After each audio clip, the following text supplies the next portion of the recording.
Regional Development is pleased to welcome you to our webinar this afternoon. Our role is to facilitate and advocate for economic development across the North and Northwest Queensland region. And part of that is about creating new jobs in our region. So we're delighted to be presenting this webinar in partnership with the Australian Government, the Regional Employment Trials Program, and all of our partners today. We hope you enjoy the webinar. Thank you. Hi, my name is Joanne.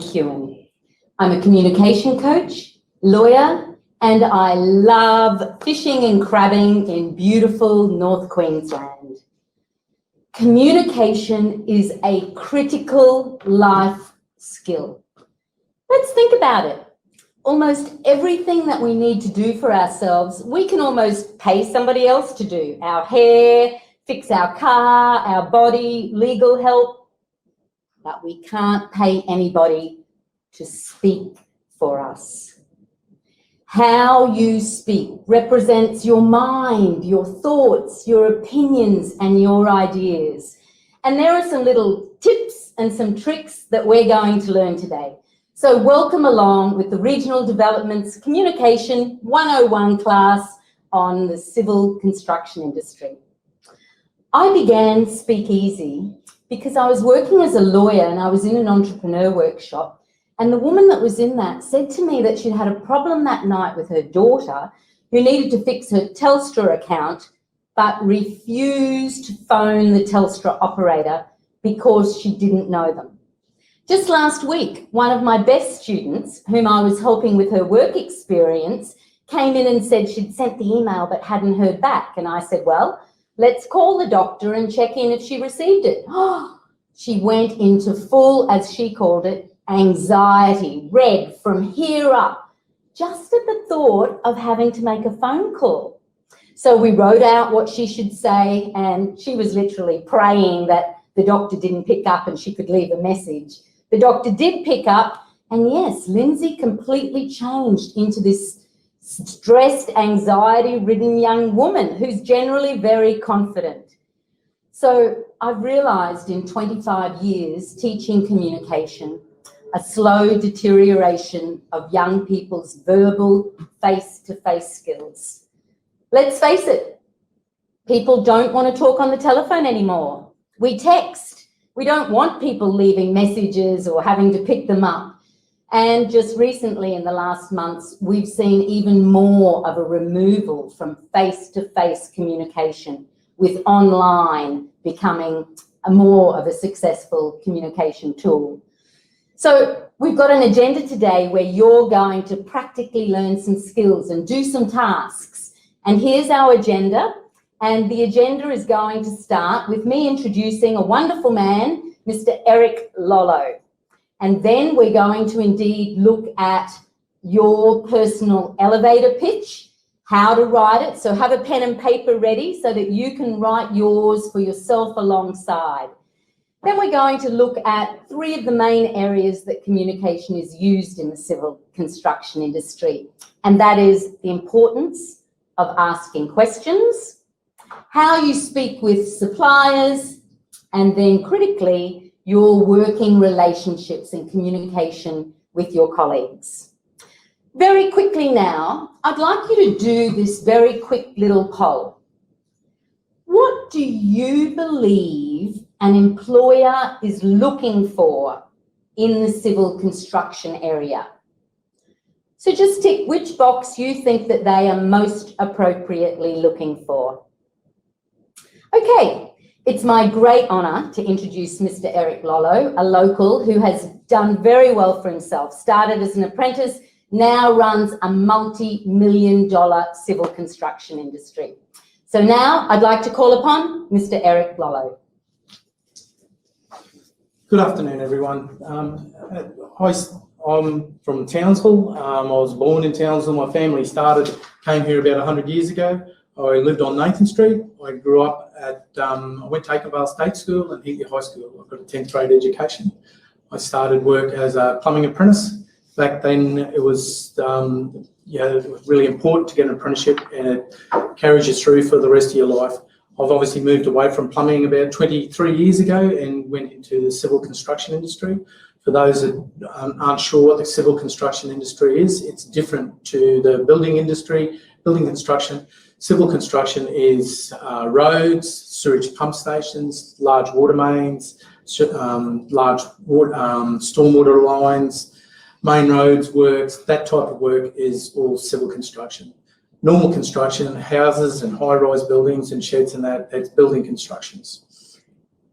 My journey from being a plumbing apprentice led me into starting my own business as a civil contractor.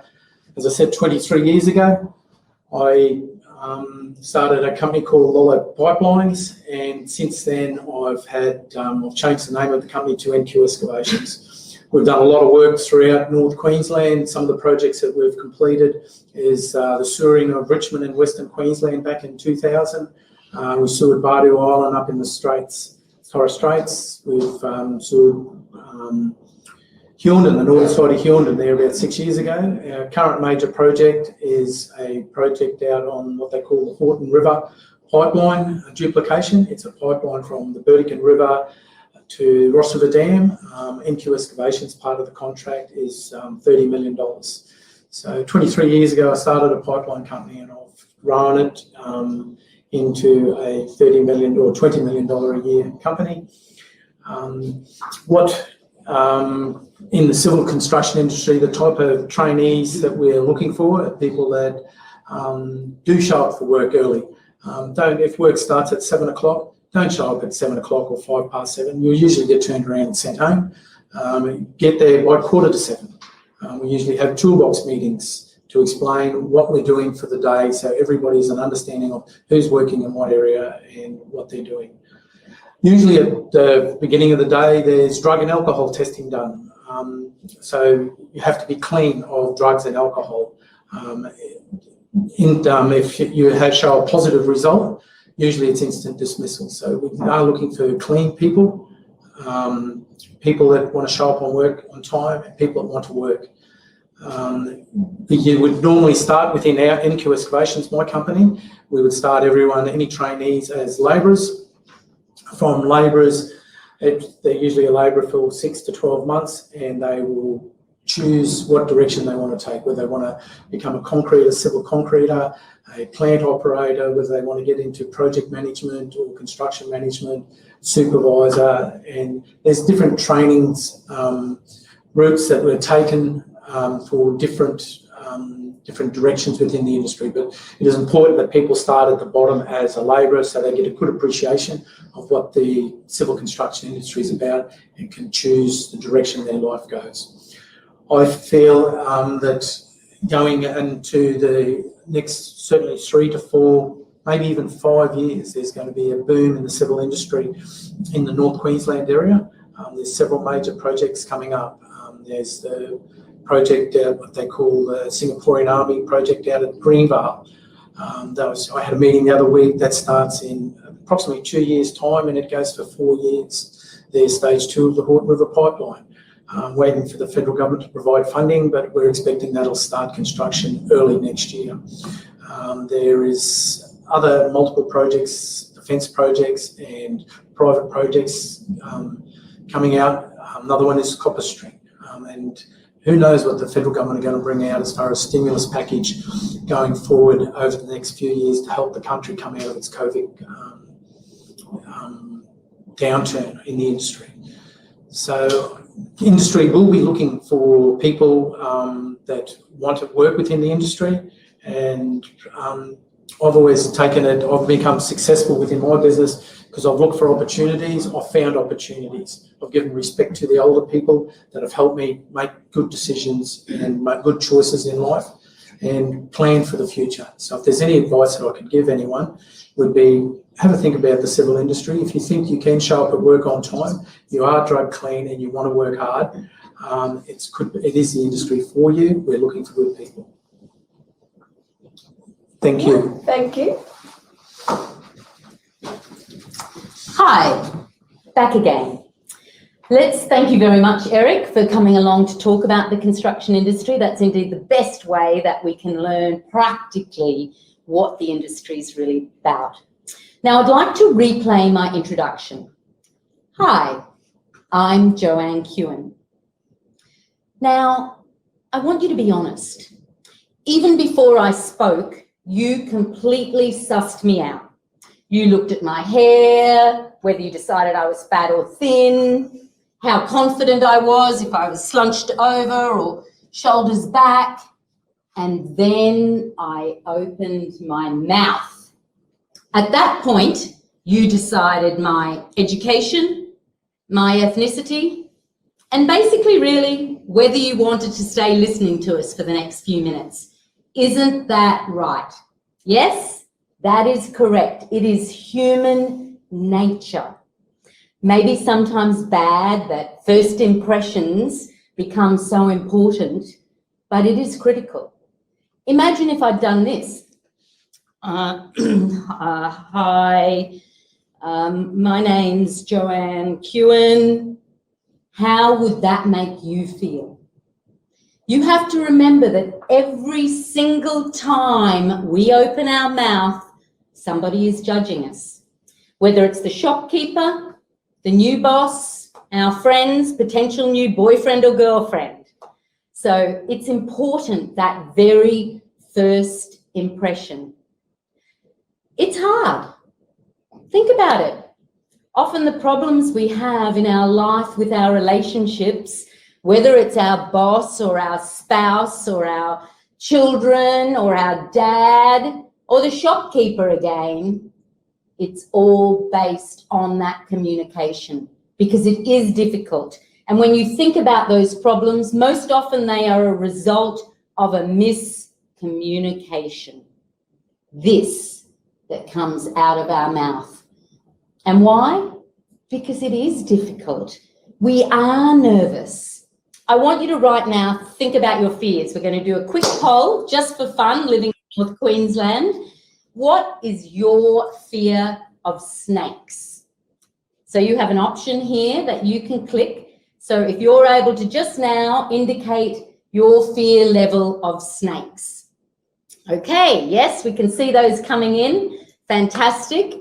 And now we're going to look at, if I charged you with being in the room before everything happened, where we would have 100 people, and I asked you to deliver a speech in front of that group, what is your fear level now? What is your fear level of public speaking? Just a quick second poll to have a look at and compare those two. So, as with everything in life, we have varying degrees from 0 to 100. Some people would have been terrified. I've seen people under the table crying, students not wanting to speak. And then there'll be those that'll jump up enthusiastically, ready to deliver a public speech. And all of us fall within varying degrees. But public speaking is a new word for us, glossophobia. Glossophobia, there it is spelt for you. It is the biggest fear in the world. So if you're nervous about public speaking right now, just know that it's normal. Everybody feels that way. I was nervous today coming in. That adrenaline is important. If it's not there, we're probably not going to do a good job. Think back to when you started anything new. Your first job at McDonald's, the first day you enter, starting a race, entering a competition, playing an instrument. In the very beginning, when we don't know what we're doing, it's natural that we are very nervous. So I just want you to know that that is normal. All right, we're going to now do a personal pitch. Some people call it an elevator pitch. And that might be what you're going to say meeting some amazing man like Mr. Eric Lollo, if he was in the room and you wanted to introduce yourself. So we're going to go through a structure for that. Right now, though, in your text box, I'd like you to write, when I did my introduction and said a couple of things about myself, what do you remember? Just a quick chat text there as to what you remember from what I said when I started my intro? What comes firstly to your mind? Okay, it's time for the elevator pitch. Now we're going to watch a quick video. I'd like you to grab a pen and paper, and if you can write down what you would say to each of these questions, that would be fantastic. So the elevator pitch is going to come on, and we'll be able to write your script for you on The elevator pitch. Let's learn a few simple tips about the first thing you say when you approach someone, or at an interview, or it might be the answer to, tell me a little bit about yourself. Today we're imagining that you are speaking with a potential new boss of a company that you want to work for. Sometimes people call this an elevator pitch. It's called this because it should be short and concise, between 30 seconds and 2 minutes, but no more than 2 minutes. So let's learn a simple structure for this. Firstly, you need to introduce yourself. Hi, my name's Joanne. Secondly, you need to give a little bit of background about yourself. In this instance, your audience or the person listening is a prospective boss. Thus, you're going to speak about your relevant education or training. For example, it might be, I've just finished my Cert 3 in civil construction and very much enjoyed the introduction to the industry. I'm a hard worker and dependable. I see this as an excellent career option for me, and I'm ready to put in the hard yards. Thirdly, you need to make a connection through common ground. Common ground, what does this mean? It might mean research, finding out about the industry or employer you are approaching. So step 3, following on from step 2, could say, I understand that it's hard work and mostly outside in the hot sun or the cold, which I love. I really want to work for your company, whom I know take your time with trainees and will give me a quality apprenticeship. Point 4 of your pitch is the ask. Often people will forget this. They'll deliver a fantastic pitch introducing themselves and then forget to say what they actually want. Example, if ever anything came up at your company, that would be great. No. I want to work for your company. Please, if there is an internship opportunity or an entry-level position, I'm ready to start immediately, and I promise you won't regret it. After this, it's expected that the person you're talking to will say something and contribute to the conversation. Finally, point 5, you need to conclude. This should be extremely friendly. Thank you so much for speaking with me today. I've gained a great insight into your company. Here's my contact card, and if at any time there's an opportunity to work for your company, I'll be there. Okay, so that's the structure for the content. Now some final tips for delivery of this. Remember, tip 1, keep it simple and concise. Tip 2, don't or are or use fill-in words well or you know. Instead, simply pause. Pause is effective. Tip 3, sell yourself. Don't be afraid of showing your enthusiasm or passion for what you want, but don't overdo it. Stay humble in Australia. Tip 4, smile. It's so simple, but we all get so nervous that we forget it. So paste it on if you have to, because it relaxes everyone. So finally, here is the list of points for the structure of your personal elevator pitch. So write it out, practice it, and use it when you approach people as often as you can. You will find your elevator pitch will improve with practice. Good luck.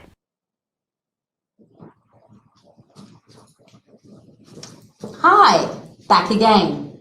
Now, following on from that elevator pitch, which we're going to demonstrate in a quick moment, imagine if Mr. Eric Lollo was in the room and I wanted an entry, and imagine if I was like this.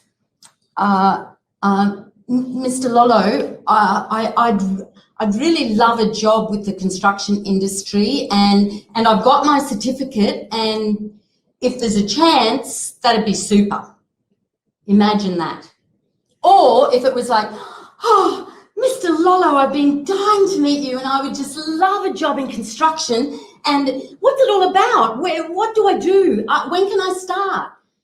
Both are a little extreme. However, it just shows and portrays that first initial approach to somebody and what you're going to say. I'd like to introduce Sam Spencer. Sam, come on in. Sam's just a normal, average teenager, tall one. We might move back a little bit. Now, I would normally operate these classes face-to-face and live, as indeed is my philosophy. But here we are online. So seeing I can't have you here to do the demonstration, Sam has volunteered to do it for us. Now, Sam, have we practiced this? No, not at all. Are you nervous, Sam? Yeah. Okay, see, Sam is nervous just the same way that you would be. So we're going to do that. Normally, I would actually record my students and then show them the video back immediately. If you have the ability to do this with your telephone, it's a great way to see ourselves, because we don't often do that and know how we sound and how we look. And sometimes students realise, oh my goodness, my eye contact is so bad, I don't actually even look at people. So the video reflection is a great way to practice. And that's what this is about, practicing. So I'm going to run through it with Sam. We're going to go through those 5 steps, and I want you to think about what you would say and actually write this out right now. Okay, Sam, let's introduce yourself. Here we are, you're in front of that wonderful Mr. Eric Lolo, and your first hello. Yeah. Hello, my name is Sam Spencer. Okay, right, we'll take that step. Now, normally I would show it back. If anybody wants to add some feedback, we would immediately say, fantastic. Poor Sam's nervous. He's done a great job. So we want to encourage everybody. And generally, when I show a video reflection, people can see that for themselves. And I don't actually ever have to be too critical at all, because they would immediately see it. In this instance, the feedback that I would give Sam is to slow down, take your time. So let's do that again. Take your time and a nice big beautiful smile, just saying hello and your name. And stance. If we stand like this, we're blocking. We're blocking our audience and who we're speaking to. We're putting a barrier. If we put our hands behind our back, we're hiding something. So it's one of the hardest things to know what to do with our hands, but just simply relaxing and having them beside us. I have to watch my gesture because sometimes I do it too much and it's annoying. So we're all learning all the time. And Sam, we're just going to be relaxed. Okay, and now introduce yourself. Hello, my name is Sam Spencer. Excellent. Okay, very good. Sam can work on a little bit of volume and being confident, but we're going to practice, so we'll get to that. So the next one is Sam giving a little bit of background. Sam, what might you give as background to a potential employer like Mr. Lolo? I've done a TAFE certificate, a pre-apprenticeship in carpentry. I did about a little over a year in a carpentry apprenticeship, and I'm currently doing a certificate in work health and safety. Okay, fantastic. Sam did a good job. He was clear in his speech, didn't and ah too much. So now, Sam, we're going to do that again. And you're just going to take your time slowly, going to be confident with maybe a little bit more volume and representing ourselves, selling ourselves a bit. So again, from high, and we'll build on the second step. Yeah. Okay. Hello, my name is Sam Spencer. I'm currently doing a work health safety certificate. I've done a pre-apprenticeship in carpentry and a little over a year and a half of carpentry apprenticeship. Sorry. Okay, excellent. Sam did well. We'll just watch those hands by the side. All right, now making a connection. As a lawyer, I work in alternative dispute resolution. And when you have conflicting parties, what we try to find from the beginning is the common ground. What was it that they shared in the beginning that brought them together? It's a good strategy as well for any sort of conflict resolution, just to calm things out. But it's about making that connection. There's not a human that you cannot find a connection with if you take your time you listen well, and are patient. So let's think right now. Sam's come up from Brisbane, finally saw the light and joined us in beautiful North Queensland. And what would you feel might be a connection you could say to Mr. Lollo to bring him in on common ground with you? What could you talk about? My experience in the construction industry. Okay, what might you say? Let's practice that. Everything I've suggested. Well, my previous achievements. Okay, all right, so that fits, that's great, and that fits into like the background, when you have to tell a little bit about yourself, so that when we introduce ourselves to somebody, we start with who am I? I was thinking that possibly that connection might be that you have come from the south and that you want a job in North Queensland, and possibly your love of the outdoors and work. I don't know. It's up to you to think about in each instance, what's the common ground? Like if you're at a party and you're introducing yourself, you might comment about, God help us, the food, or you might talk about the birthday person, finding that common ground to make a connection with the person, to move past just facts and me talking about myself. Maybe we'll try that? Yeah. Okay, so let's start from the beginning again, Sam's, from hi. Hi, I'm Sam Spencer. Yeah? So I'm just giving a rundown of... Yeah, just through, no, we'll just do the background and then we'll go straight on to you talking about that you might love to be working in North Queensland. So we don't want to make the background too long, because this, remember, is only from 30 seconds to 2 minutes. You've only got this short little elevated time that you can make that connection with a possible boss, because Mr. Eric Lollo is trying to run off now. He's got a few construction sites waiting for him with meetings. So big bosses are busy. So let's try again from hi, and then just, as you said, the certificates was perfect. And then maybe your love of North Queensland, which obviously Mr. Lollo loves North Queensland too. Yeah, hi, my name is Sam Spencer. I've done a pre-apprenticeship course. I'm doing a course in work health and safety. And I'm currently moved up to Townsville. I love it here. It's hot, it's sweaty, but it's good. Great. Okay. Now, what did we see happen? We saw Sam smile. Could you see the difference that just the simplicity of a smile makes? We're all nervous. And often when we're nervous, we don't smile. But the minute that he talked about a feeling, and we'll go into that later, that he loved North Queensland and being outside and it's hot, he relaxed. He relaxed and he smiled. That was very good. Very well done. I'm going to work on your stance a little bit, just keeping your hands, imagining that I was as good looking as Mr. Lollo here and I'm interviewing you. All right. So now the next step is important, and that is the ask. So many times people forget this. They'll do the big intro, but they won't say what they want. And we know that if you practice saying what you want, when you want it, the universe is more likely to start delivering it the more often that you practice and you actually say what you want.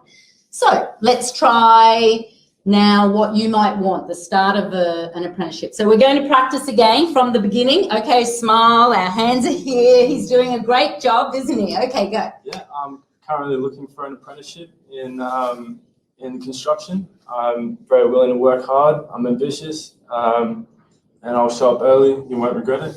Okay, fantastic. Did a good job there. So then I, as pretending I'm Mr. Eric Lollo, would say something like, oh, lovely to meet you, Sam. Great, fantastic. I might look out for if there are any apprenticeship opportunities. Yeah. Now Sam has to conclude. We can't just leave it there, as might be the case. We're nervous. Okay, off I go.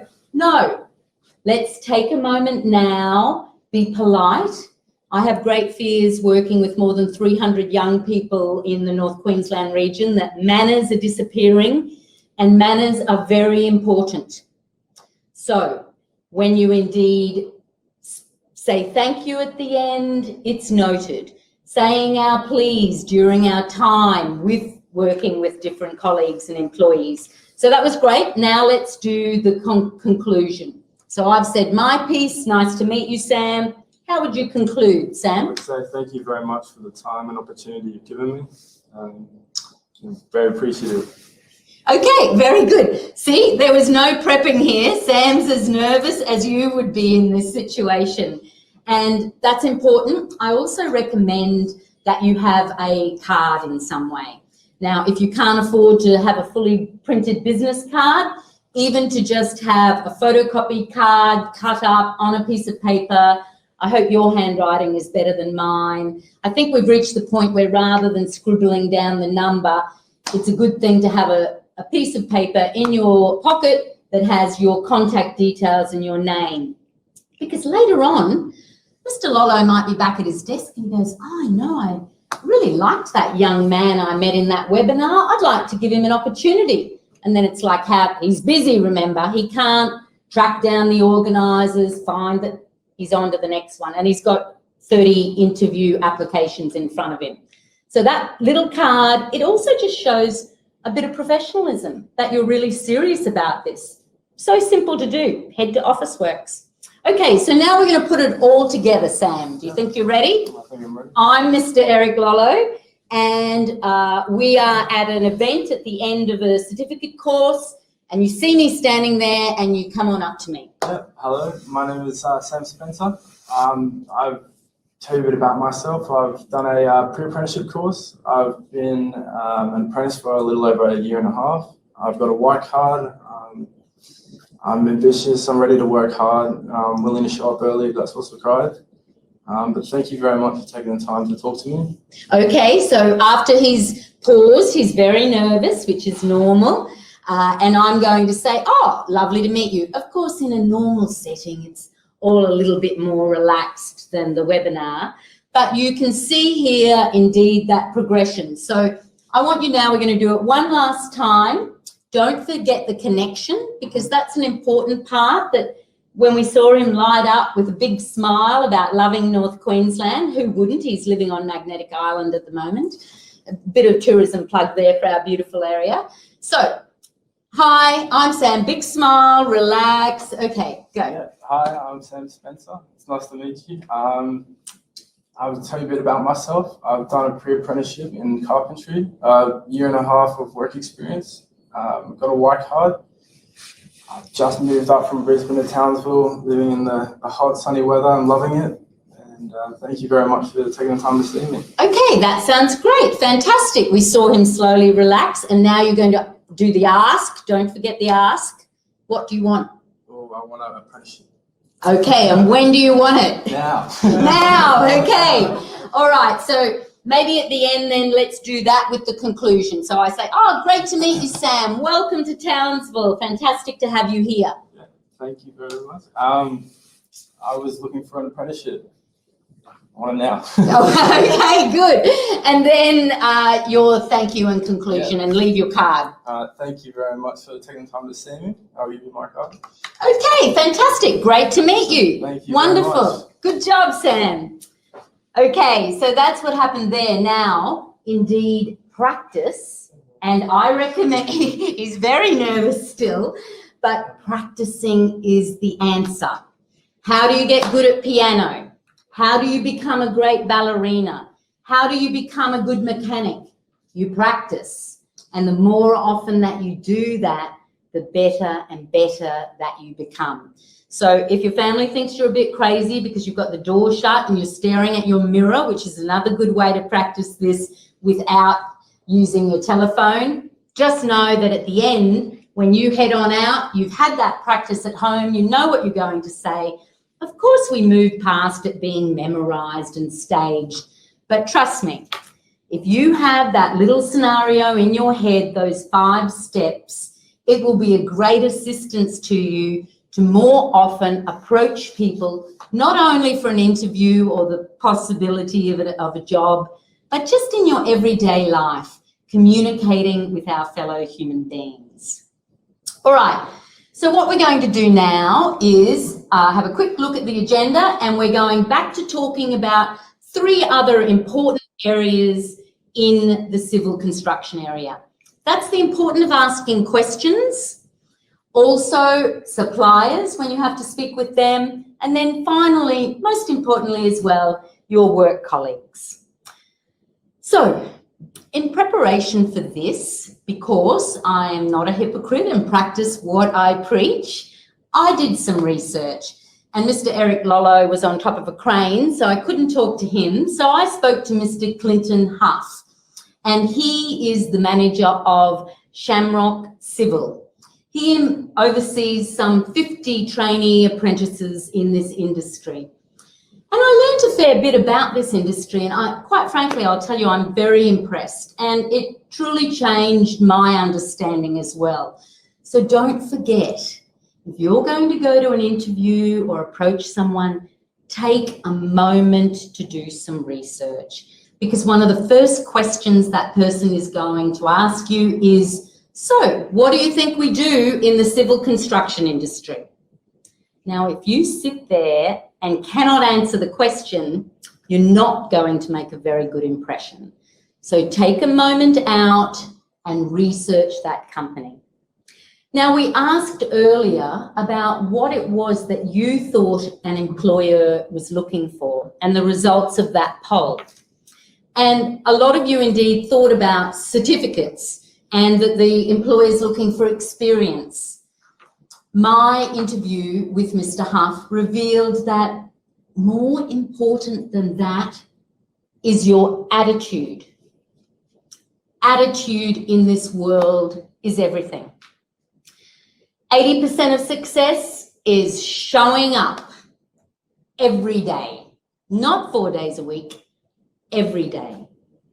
This industry unfortunately suffers from a high turnover, and each time somebody walks out the door, it's estimated that it costs the industry and that company around $10,000 to advertise, to read them, to then interview, to employ, and then sometimes have people show up for one day and not again, to then spend the time training people. So it's critical to this industry and these bosses who are looking for you that you see this as a career path, not just 6 months of labouring or a year of it to earn some good money. No, you see this as a start to a career that you want to be doing in 30 years, 40 years. And this career path, this industry gives you that opportunity to develop a career path. So asking questions. Okay, so what is critical there is that when we start anything, I remember the first day that I was indeed starting in a legal office, and it was terrifying. We can just remove the agenda now. We don't need that now, so we've seen that. So it was terrifying. I had my law degree. I'd done a year's practical training, nightmare, which is equivalent in the US to the bar entry, but different terminology here, but another whole year. So I was admitted as a lawyer, but my first day I will never forget, being in an office with everyone being a lawyer and me not feeling like I really knew anything, even though I had the degree. Now, this is how everybody feels with everything. That first day at McDonald's, we don't know what's happening. Nobody expects you to know.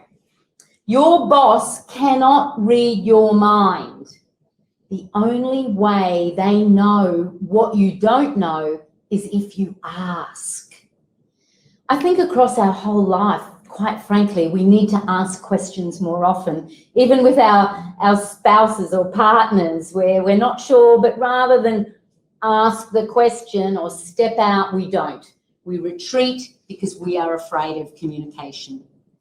So no question is stupid. If there was anything that Mr. Huff shared, it was that he wants his apprentices to ask questions. He expects them, even if they've got their certificates, to know nothing. An example of this is that often he said his apprentices will make a statement. Sometimes he said, use the word that they're full of it. You know, they'll pretend that they know everything. Maybe a little more masculine than feminine, that one. But so Rather than, they would say, as an example, that concrete's too wet, a statement. Rather than ask a question, is this concrete too wet to pass a quality test? A much better way to approach the job.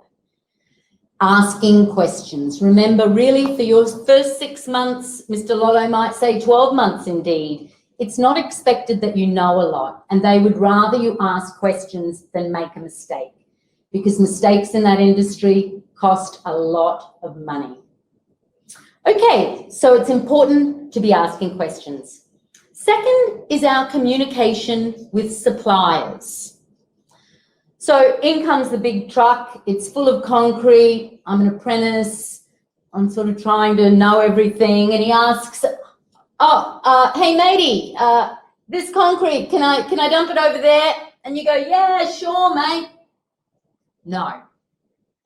Your bosses actually don't want you to answer that question.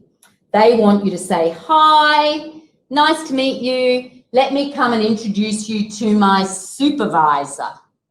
And it's going to be the supervisor who will answer that question to remove all the responsibility from you. So discussions, communication with suppliers, etc., much more important that you hand that over to the supervisor. And one day you'll be the supervisor in this industry, because that's one of the great things about it. There is that career path for you to have a future career. Okay, our last area is communication with our colleagues. And that's important. Now, there's a fine line between a work relationship and it then moving into personal, but definitely the way that this industry becomes its most efficient, effective, and productive is with good, solid working teams. And how do you have a good working team? Communication. Now, I always say that we are paid to get along. When we walk into a workplace, that's the point. We are paid to all get along. It is not the place for personal issues. There's always going to be somebody that we don't like so much, our personalities clash. But in the workplace, we're polite, we work with people, and we continue to achieve that production and not let personal issues come in. Now, when you're communicating with people, it's important to follow a little bit of structure on conversations. And again, working with around about 300 young people, each week, many different ones, I've discovered that that art of conversation is being lost. And so we've gone to a little bit of theorizing how to have a conversation, because young people are basically avoiding it. And it's critical. At this time on our planet, we need communication, the 5 senses, people in front of us more than ever before. So we're going to take a quick look now, short video on how to have deeper connections with your work colleagues. How to have a conversation and make a connection. Speak in such a way that others want to listen to you, and listen in such a way that others want to speak with you. Tip 1, avoid only facts. Your job, your education, gossip, drama, recent movies, Netflix, TV shows, discussions on social media. Instead, feel confident to begin to share your feelings. Whether you're bored, excited, happy, exhausted, scared, sad. Talking about our feelings makes us vulnerable. But when you share, the other person wants to share too. All of this leads towards making a deeper connection with someone. Tip 2, don't drag your comments out. Keep it short. Here's an example to the question, what did you do on the weekend? Well, it was okay, but a bit boring, you know. I went fishing, didn't catch any fish, but, well, I liked being in the boat out on the water. I was really glad though when we finally got back to shore. Or I went fishing. We didn't catch any fish, but the boat ride was super. All of the information in the first one is the same as in the second one, but the second one is much shorter. I also used pause for effect rather than fill the words in. This emphasises your message more and makes your speech just a bit more interesting. Tip 3, conversational connectors. This is a simple skill based on listening. The more you practice this, the better conversationalist you will become. This is about identifying those little connectors in what somebody else says. They are conversation leads and allow us to branch off onto new topics and keep it interesting. Here's an example. I lived in San Francisco for 15 years. I came home because the concrete became too much and I missed the nature in North Queensland. There are 4 different connectors here. You can talk about San Francisco. Maybe you've already been or you want to go. You can talk about coming home. You can talk about nature or about North Queensland. Most conversations end because they become boring. So listen to the speaker and choose a connector that you are interested in. There's no bigger turn on than a deep conversation with someone. Practice this. Be the first person to approach someone and introduce yourself. Start out light and then pick up the connectors in the conversation and keep the discussion going in an interesting way. Share your feelings. You will be amazed at the difference. Practice this skill and you will make deeper connections in your conversations. So, sharing our feelings a little bit. Often a word a bit fearful by men, a little afraid of sharing their feelings more. So don't be afraid of this, everybody, and just even slip it in. If you're going to talk about a fact, just the way that we saw Sam's face light up the minute that he talked about being in North Queensland and outside in the sun and getting sweaty. He relaxed and the listener's going to relax and then the conversation continues. So we've had lots of tips. If there's anything that you remember from this, I'd like you to remember the epic smile. E stands for eye contact. Critical, 100%. Haven't you been in a conversation when somebody skips you over and they don't include you? Eye contact shows that you are 95% listening to the speaker. Our eye contact is critical. P stands for personal stories. Learn to tell your personal story. Be proud of your experiences and your knowledge that's got you to where you're at. And the more you practice, the better you'll become at sharing those personal stories. I stands for introduction and C stands for conclusion. Whether your presentation is 1 minute, 10, or an hour, there's only 2 things that research has proven people remember. That's the first thing you say and the last. So keep that slow with a little bit more volume and emphasis. And finally, indeed, is the smile, the epic smile. Don't forget to smile. It relaxes you and your audience. Now, after this, we're going to have some questions and answers, and there's also a feedback form that you can fill in. And I'd like to share with you that you can go to my website, and there indeed is the code. And if you're interested in one-on-one, you live in Townsville, I have a workshop space, and you would like some coaching, I would love to work with you because that's how I love to work most, is one-on-one with people. Or we are running Zoom sessions as well. This is a great industry. From my research, I believe it's a super start for a young person who doesn't want to sit in front of a computer all day, who's strong and who is good working with their hands and wants to work in the beautiful outdoors. The money's good. I've discovered today that you will start between 50 and 60,000, and I'm here to let you know that starting out lawyers are on 34,000 to 36. So what a great pay. And the other part of this industry is that we've seen a lot of industry close down over the last months. The courts closed, lots of businesses, but not the construction industry. They kept working. So it's a secure job that Mr. Lolo shared. You can not only travel all around Australia with those tickets, but internationally, New Zealand, all over. So what a great career. A wise woman once said to me that the aim in life is to find out what you are good at and get paid for it. Generally, what we're good at is what we love to do. I encourage you as a young person to follow your skills. Think about what it is you love doing. That's the most important in this short little life we have. That every day, well, not every day for any of us, but that 90% of the time you go to work and you love what you are doing. So good luck. I want you to practice that personal pitch. You will see the improvement, and that will lead you into a great job, a start career in the civil construction industry.